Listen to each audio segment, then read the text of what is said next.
Okay, so we've introduced long-run equilibrium and perfect competition.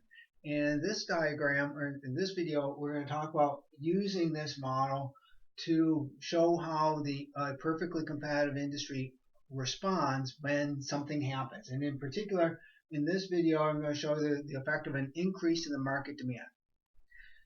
We want to start this analysis by beginning with to have this perfectly competitive industry in long-run equilibrium. And that's the way I've drawn it here. This industry will be in long-run equilibrium here to start.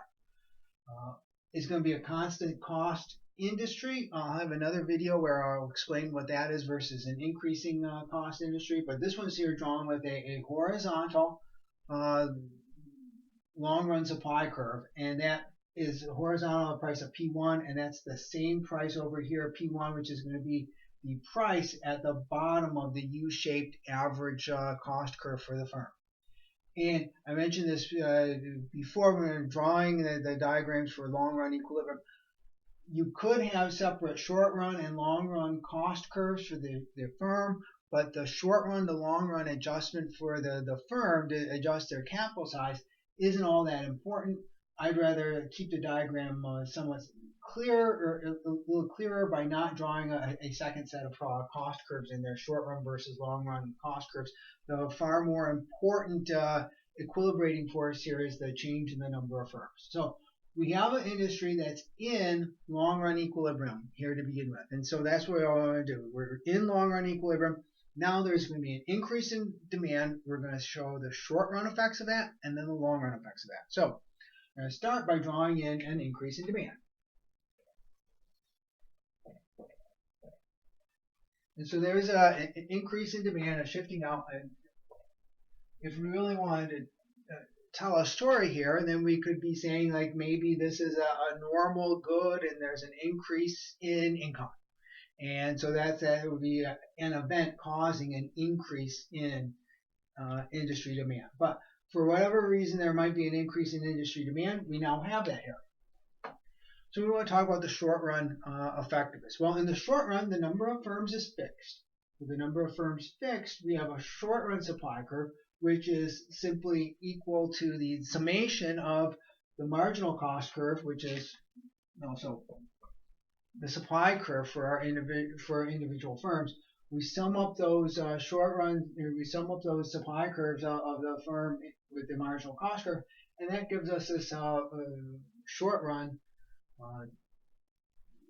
industry supply curve. Now, the short run equilibrium is always found on the industry diagram. The industry diagram where you have intersection of supply and demand. And so in this case, that's here.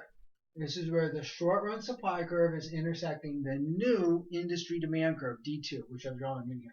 So that is going to be the short run equilibrium. Now we just have to draw everything on the diagram here to match it. So the quantity in the market will just drop straight down, and that gives us the quantity. I'll label that there, Q2. And then the price is going to be the price at this level. We'll call that P2. And then we have to show that the firm is going to be maximizing profit in the short run equilibrium.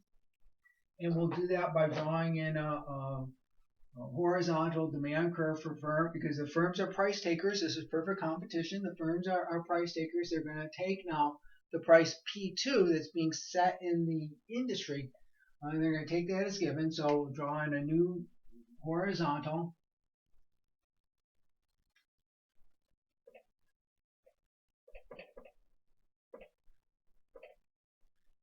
firm demand curve here. So we've got that drawn in now.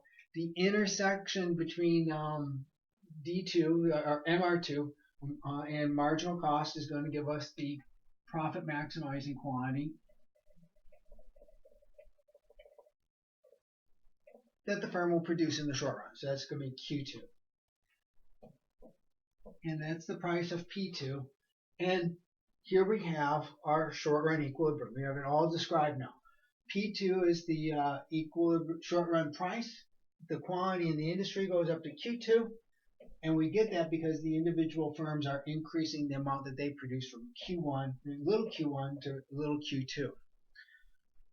So how is it that a perfectly competitive industry responds to an increase in demand? Well, in the short run, because the number of firms in the industry is fixed in the short run, the only thing that can happen is that the firms that are in the industry will increase their production. And they do that because the price has risen.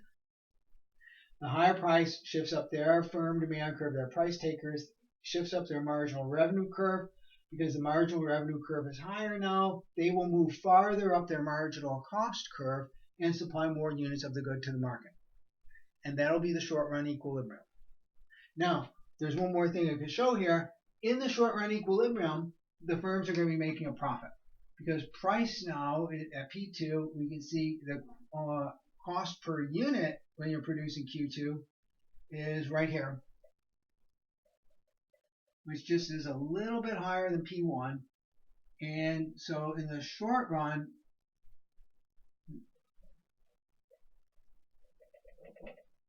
this firm would be making an economic profit is equal to this area here that we shaded in on the graph. In my notes for this chapter, I've got a graph of this exact same thing that you can take a look at. So this is basically me drawing out what I have in my notes that I posted for this chapter. The firm is making a profit.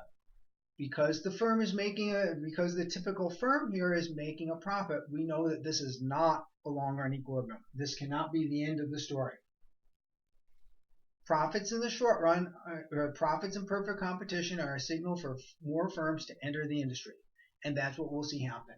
More firms will enter this industry. As they do, I mean, one way you can think of the adjustment occurring here is as firms enter the industry, if you remember, way back when we introduced supply the first time, we say that as there are more firms in the industry, you shift the industry supply curve out to the right. So if you want to sort of think about this, as more firms enter this industry, we're summing over more firms. You sort of think of this short-run supply curve here shifting to the right.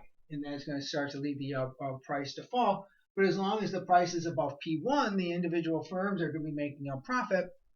And so we'll see even more entry in here. So what we really do is for long-run equilibrium, we know that firms have to be making a zero profit. We have to have entry of firms into this industry until we get the firms back to making a zero profit. That's got to be at a price of P1.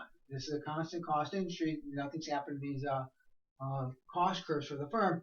So we know we have to have P1 be the long-run equilibrium price. So how are we going to get back to that? Well, in effect, we have to have our long-run equilibrium is going to be where the horizontal long-run supply curve intersects our new market demand curve. That's right here. But again, the way to really sort of think about this is we know what the long-run equilibrium price is. The long-run equilibrium price has to be here at this, because this is the price where this firm will make a zero economic profit. So that's got to be the long-run equilibrium price. So we'll get over here on the industry diagram. We'll see that the industry quantity will be where the long-run supply curve intersects D2, that's here, so that's going to give us this quantity Q3. That's the long-run equilibrium quantity for the industry. The price will drop back to P1. So P1 is going to be the long-run equilibrium price here. At P1, well, for the firm's a price taker, so they will be back to taking this. The firm's demand curve will be back to D1, which is what we started with. So the firm will go back to producing Q1 units of the good.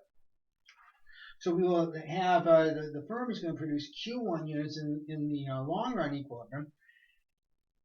And what we will have seen is an increase in the number of firms to end up supplying this quantity here. And at this point here, we actually have the long-run equilibrium. We've described everything. Because the price falls back to P1, this profit that the firm is making in the short run goes away. Firms will stop entering this industry.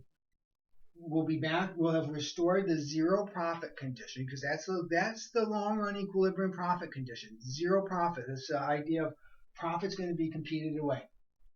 And then what we can do is I like to come down here and summarize everything in a little table. So the initial equilibrium, the price was P1. In the short run equilibrium, the price rose to P2. And then in the long run equilibrium, the price falls back to P1. How much does the firm produce? Well, they began by producing Q1 units. Then in the short run, the firm increased their output from Q1 to Q2. But in the long run, the individual firm is going to go back to producing Q1. They'll actually produce less. The individual firm is going to be producing less in the long run equilibrium than they did in the short run equilibrium. The industry quantity was big Q1 to start, then it went up to big Q2, and then it goes up to big Q3. So the industry quantity keeps going up. The number of firms, well, we could actually see it would be big Q1 divided by little q1 here to begin with. And then that's also going to be the number of firms in the short run, because in the short run you can't have an increase in the number of firms, so no change.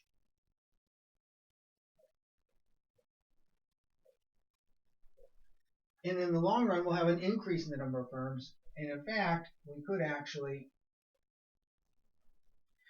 actually know exactly the number of firms we'd have. It would be big Q3 divided by little q3. And then in terms of profit, we have a zero economic profit in the initial equilibrium. Positive profit, again, is this area here that I've shaded in, would be a positive profit in the short run equilibrium and a zero profit in the long run. So if we want to think about this, one way to sort of think about this, in a perfectly competitive industry, the firms in perfect competition will accommodate the increase in demand by supplying more of the good to the market. But it's interesting to see how this happens. In the short run, because the number of firms is fixed, we get more being supplied to the industry here, because each firm produces more. Each firm moves up their marginal cost curve to supply more of the good, because more of it's being demanded by the consumers. In the long run, we get enough produced to satisfy consumer demand, the larger quantity that consumers would want to buy at a price of P1, and we get that accomplished because we have firms enter the industry. We have firms enter the industry, and actually the firms go back, the individual firms go back to producing what they were producing before we had this shift in demand. So there we have it, summarized here, the short run and long run effects of an increase in demand. There I go through a couple more examples in my notes for this chapter that I've posted, and then there are a couple of examples that you need to go through for the homework for this part of the class. But this is the thing, and this is what sort of like the power of using our model of perfect competition to understand how it is that markets adjust to events that happen in the world, like, say, increases in demand. Okay.